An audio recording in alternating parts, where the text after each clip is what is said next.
So this video will be my last video for this year in regard to my build series, and the last class I like to pick out is the Revenant. Now Revenant has always been an interesting concept to me. So first of all, the Revenant is only been a year old compared to other classes, and because of that, for my personal opinion, I think that the Revenant will be subjected to a lot of changes in the upcoming months, purely on the fact that it's only been a year old and all the class has already been been out of the game for 4 years, and because of that there'll be the Revenant will be subjected to a lot of changes to fine-tuning the class. Second point is that I have only spent 8 months playing my Revenant. So I first made my Revenant back in October last year 2015, and I started investing my time and resources into my Revenant back in April. And because of that, I have only been playing the Revenant for 8 months at the time when we filming this, which is December 2016. So compared to other classes, my experience with the Revenant is fairly fresh compared to other classes that I have played. And because of that, I obviously will probably make some mistake. And if that was to be the case, or if I misinform other people or I'm providing the incorrect information, feel free to point me out in the comment section below, and feel free to give me feedback on how to improve that. And I will look into your feedback, and I will try to improve my quality of the video and also the quality of my build, so that in the future I don't make the same mistake again.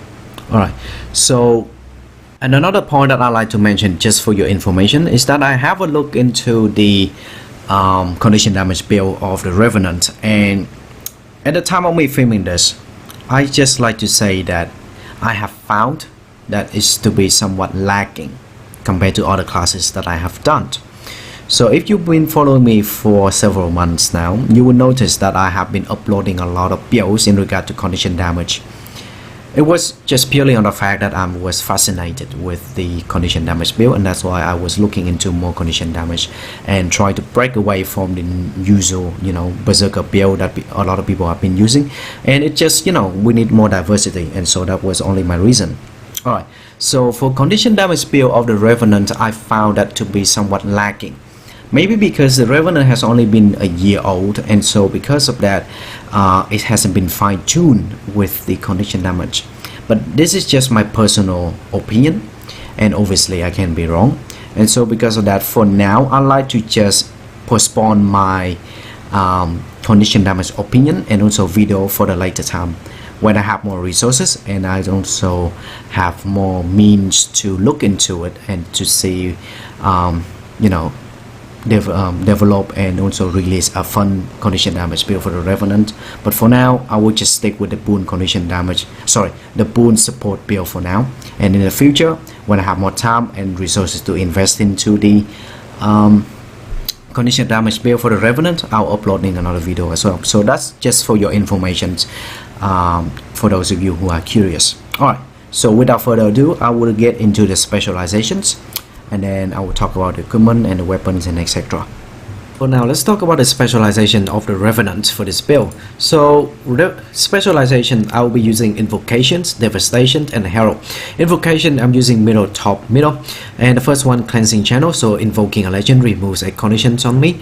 And alternatively, you can also consider this one as well. When one of your attack is negated, your next attack would deal bonus damage. And so from time to time I'll be swapping my legendary, and because of that, whenever I swap my legendary, I will be removing a condition damage, and that's why I prefer to have this, especially when it comes to meta event where I'm facing with a lot of mobs, and some of them can be quite nasty, especially when it comes to their confusion condition damage, and so I prefer to have something to remove it. Now for the next one, Equilibrium, so invoking a legend, so again swapping my legend, I will be either healing or damaging the nearby foes. So if my energy right here, as you can see in here, 50%, if that below 50% and I swap my legendary, I'll be healing my allies. And that if my energy is above 50%, and if I swap to my other legendary, I'll be dealing damage instead. Now for this one, when you use a skill that drop your energy below the threshold. So again, your energy right here, if my energy drop below the 50%, and if I use any skill, that will provide me with an extra, or actually not an extra, 2 extra might boon on myself. So Might is a boon that will increase your physical damage, but it can also increase your condition damage as well. Next one, Devastation. Devastation, obviously that's one thing. This specialization will increase your damage, and I'm having like middle, bottom and top. This one, because I'm using a sword as my main hand, and whenever I'm wielding a sword and I'm attacking the target, it will increase my damage by 2%, and so 5 times is 10% in total. Now this one is the Ferocity. Now I can give an increase in ferocity to my allies, and that is in turn it will increase their critical damage by 155 points. And you know, ferocity is a term that they use in the game to just say that it's a critical damage, so it just means critical damage. So having more critical damage is better for your team. Alright, so for this one, Termination, increase the damage when the target below the health threshold. So not much I can say about this. Increase my damage overall when the HP is below 50% on the target foe. Herald. So for the Herald, I'm using middle and top. So for this one, you have the option to go with the Radiant Revival, which will increase your revival speed and inverse all of the incoming damage for 2 seconds to healing. And then for this one, you will have the toughness for each point of upkeep you are currently using. So the more toughness you have, the more defense that you have. So it's entirely up to you whether you want to go with this or this one. So for the next one, I am using Shared Empowerment. So when you apply a boon to an ally, also apply Might to yourself. When you apply a boon to an ally, also apply Might to other allies as well. So this is really good, especially when you are using this one right here, your legendary dragon glint. You will be sharing a lot of boons to your allies, and whenever you do that, you will also apply the might on top of what you usually applying to your allies as well. So let's just say, for example, you apply swiftness, right? And when you apply swiftness, you will also apply the boon for the might boon to yourself and your allies as well. So that's really good, and that's why this build is tailored to that boon support. Now for the last one, Elder Force. So this one increase damage per boon on you. So the more boons that you have, the more damage, right? So there's not much I can say aside from I'm loving this feature, because like the more boons that I have, the more increase in my overall damage, and the bonus is quite huge, 2%. And so like let's say you have 5 boons, you have increase in 10% overall, and combined with that you have, you know, quite a large amount of percentage increase in your damage. Alright, so let's just talk about the legendary and also the utility skill. So the Revenant is quite interesting in regard to the utility. As you can see in here, that you don't have a lot of option to choose, because they are fixed to a certain amount, to the certain utility skill, and that's all you can use for your Revenant. But it is not tailored to this. It's actually tailored to your ability to swap your legendaries. So there are 5 legendaries in total: Glint, Jealous or Dove, and Mallets, Demon Mallets. And this one is legendary Centaur Ventari, and this one is Shiro Takagi. So each of these, they have a background, historical backgrounds, and they are based on the characters in the game. So from Guild Wars 1 to Guild Wars 2, and they have a history behind them. So I highly encourage, for those of you who are interested in knowing more about these characters, then feel free to go ahead and look it up online. So let's start off with Glint. Glint is actually the main specialization that you'll be using all the time, because of the boon sharing to your allies, especially when you have this utility that is tailored to the sharing to your allies, especially when it has the Fury, which can increase the critical chance to yourself and your allies, and especially this one right here, Protections, decrease 33% of incoming damage. That is huge, and the longer that you can keep it up and running, the more damage that you can reduce for your allies. Now the combination that I prefer to use from time to time is that I will be having this one up at all time. I don't activate it again. I activate this one only once, and that's it. The reason for that is because I want to have this resonance right here to increase the outgoing boon duration by 33%. So having this one up at on time, my boon durations outgoing will be increased by 33%, and having this one right here when you activate that for the first time, you'll be having with the, you know, roughly about like 7 to 9 seconds of fury. All right, so when you have that, when you deactivate it, you'll be losing your you know, obviously like you'll be losing your fury when the time is running out. But the longer that you have it stays, the more overall damage increase for your entire team, especially when it's, you know, for a lot of builds out there, they will be tailored to an increase in critical chance for them to, you know, have more the condition damage apply, you know, based on critical chance. And perhaps they are using full Berserker build, which, you know, the more critical chance that they have, the more critical damage that I would deal to the target forward. That is why they prefer to have this. Or you can also prefer to have the protections as well. So the longer the protection stays, you know, obviously when you are using any of these skills, your energy will be running out, right? But having this and keeping them up its own time, it will increase your outgoing boon duration by 33%. And that's not just only you, it can also apply for your allies as well, and that's really good. Now what I just did there is I activate the skill again. That skill is called a chaotic release that will push back the foe, and it can also consider to be one of your hard CC. So it's very useful if you want to break the CC from the mobs or from the boss. And I'll be, you know, talking about the CC in a separate video, so let's just skip this one with the Revenant build. Now for the other one, I also consider using the legendary Dove stand as well. Now this one, these two will be the most that I'll be using them the most. So the Glint and the Dove, because the Dove has the ability for me to spin the hammer around me. So whenever I do that, that is considered to be an AoE, right? But the beauty of having is that Vengeful hammers will reduce 20% of incoming damage and also reduce 20% of incoming condition damage, and that is really good.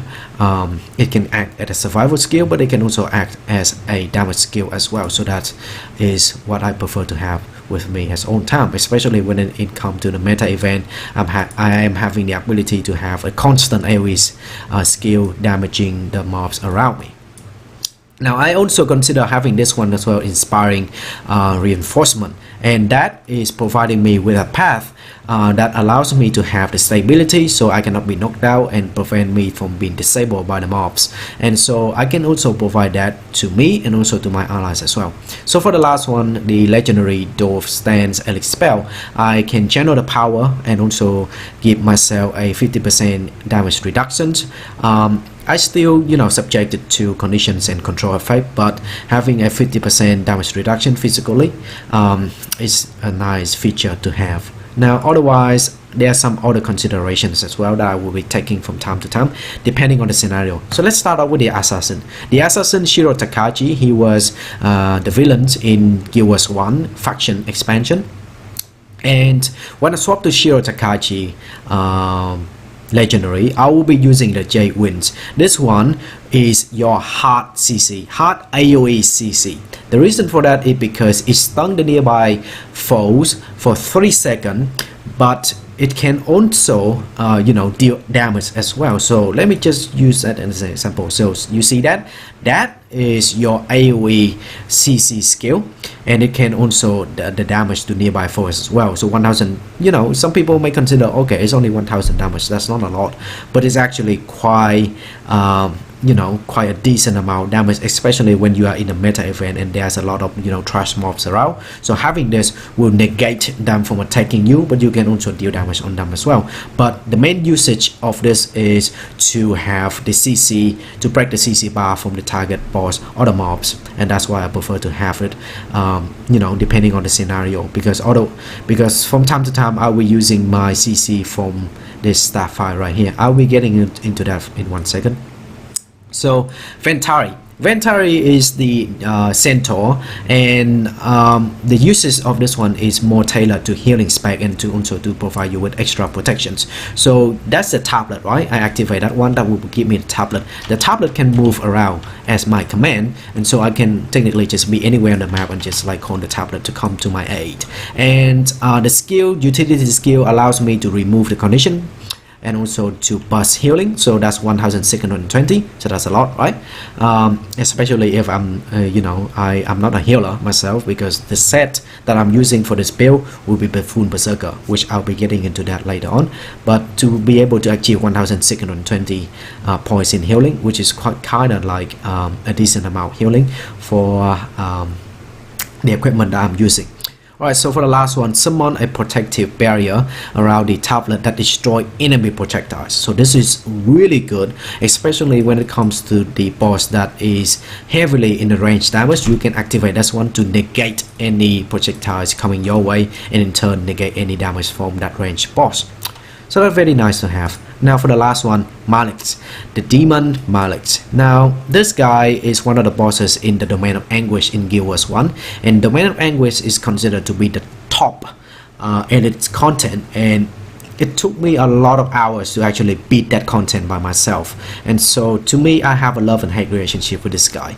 So anyway, so when I swap to Mallets, I usually prefer to use two skills for this build. The first one is remove the boons from my foe, and the next one is to gain resistance. Now the resistance is allowing me to have the conditions that currently that I have on myself become ineffective and stack durations. So that's really good if I'm facing with the mobs that deal heavily damage in the form of conditions, and also applying a lot of condition damage tab on me. So in that case, I'll be having this one to resist myself from that condition damage, and also condition tab, and so that is really good for me. Now removing boons, so from time to time there will be a champion, or there will be a boss or champion that is heavily relying on the Retaliation Boon, or should I maybe I should like reward that a little bit. So let's just say that there's a bot or there's a mob that is keep buffing itself with Retaliation Boon. Retaliation is reflecting incoming damage back to its source. So because I'm having a lot of damage on me based on the basics of bonus damage per boon, and also from this one as well, so I'll be dealing quite a decent amount of damage, right? And so having that retaliation reflected back to me, that would deal quite a lot of damage, and I prefer not to have that. So if I soloing a boss or a mob that applying a lot of retaliation on itself, then I will swap to Demon Mallets to remove that. Otherwise, I will be just keeping the Dwarf and the Glint. So these two will be what I usually use on a regular basis. Alright, so now let's talk about the CC, because when you are using the Revenant, chances are most of the time people will be expecting you to CC. So the hard CC skill of the Revenants came from the staff, but there's a rotation to it. So first, what you want to do, I'm using a sword and I'm using an axe, right? So what you want to do at first is that you use your x5 to do a soft CC skill, which duration is only 1 second, but it's still considered to be a CC. So you do this, and then you drag and pull out the foe, right? And then after that you swap right into your staff, and then you charging with the skill 5, and that is a tremendous amount of CC, because the number of impacts is 8, and you keep on knocking back the foe, and every time when you do it, it would take out a chunk of their CC bar. And imagine doing it 8 times, number of impacts is 8 right there, it's saying right there. So 8 times it would take out a huge amount of CC from that CC bar. And in the boss fight, you will be you'll be breaking a lot of CC for your team, and in turn your overall damage will be increased from breaking that CC completely. Alright, so other than that, what I can add in for the staff is that send out a wave of mist energy that heals and remove condition damage from allies. So again, because I am not using a healing equipment, but I am able to pull up 1295 healing, and that is considered to be quite a decent amount of healing for the equipment that I'm using. And also I can remove condition damage from my allies by 2 condition damage, and that is a lot, yeah, for me to do that. And also I can also block the incoming projectiles and the incoming damage to me by using this wooden drift as well. And for this one, it can also consider to be a damage, but it can also consider to be a survival skill, based on the basics that you shadow step to the foe, and then you just keep on bouncing around and start dealing damage to the foe. But when you bouncing, that is the number of you bouncing is 5 times, and when you bounce 5 times, any attack that directed to you, you will evade it, all of that. And so that is really good when you are when you are attacking the boss, right? And then the boss is dealing damage to you, you can negate that attack by using this skill. And so you not only that you are attacking him or her, but you can also negate evading the attack as well. So that's really good. Alright, so that's pretty much what I want to cover for the specializations of the Revenants. So now let's move on to the equipment. Now for this build in particular, I am using my Berserker, full Berserker build, which is power, precision, and ferocity. And for the rune, I am using the Superior Rune of Scholar, which will increase my power, ferocity, and also 10% of my damage while my health is above 90%. Now the Berserker the Berserker Armor, you can get it from the temple, and the temple is located, if I remember correctly, is in the Gwenth in Ore. So you don't actually have to spend a lot of money to have your Berserker set. You can exchange it for your karma if you have that enough, and I think that nowadays people are having a lot of karmas already. But if you don't, then in that case, then just use whatever you can for now, and then exchange that for the Berserker set. Alternatively, if you want to have some extra toughness and vitality, so that you can extend more in the battlefield, in that case, then I would recommend you to go with a temple armor in the Gate of Ara. I will provide you with a link down in the description where you can get into the NPCs who sell you the armors. So the second set of armor is specialized in power, vitality, and toughness, and that is in the game is called soldier stats. So power, vitality, and toughness, and that will increase your vitality, but it can also increase in your armor as well, so you can sustain more into the battlefield. Now the last options that I also in consideration as well is to have an extra boon durations increase for you, and that is come from the Wanderer set. The Wanderer set is the stats of power, toughness, vitality, and condition and boon durations, which in the game it is stand for the concentrations. And concentrations in the game is this is a new stat that is you can get that from Dragon's Stand when you are doing the meta event. So if you like to have an extra increase in your boon duration, you can also go for do the meta event in Dragon's Stand and acquire the Wanderer set as well, or you can do the story and get the one of the pieces.